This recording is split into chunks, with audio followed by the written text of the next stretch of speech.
নমস্কার বন্ধু, আশা করি সবাই ভালো আছেন। এখন কালী পুজোর খুব ধুম। আমরা গোবিন্দপুর বনকালী পথে থাকি, ডিস্ট্রিক্ট ধানবাদ, ঝাড়খণ্ড থেকে বলছি। বনকালী পথ মানে আমাদের ঘরের কিছু দূর আগেই একটা বন আছে, সেখানে মা বনকালী থাকেন। এখন এই কালী পুজো খুব ধুমধাম হয়, প্রচুর ভক্তজন আসেন দর্শন করতে।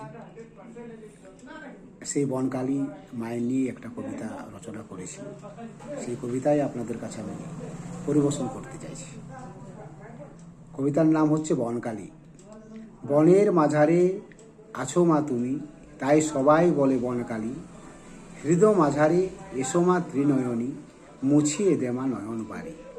তোর অসীম কৃপা বলে পেয়েছি ঠাই চরণ তলে, আছি বনকালী পথে নির্বিঘ্নে নিশ্চিন্তে। দূর দূরান্তের বহু ভক্তজন করে পূর্ণিপাত ও নিবেদন, ভক্তের মনস্কাম পূরণে তোর তুলনা নাই।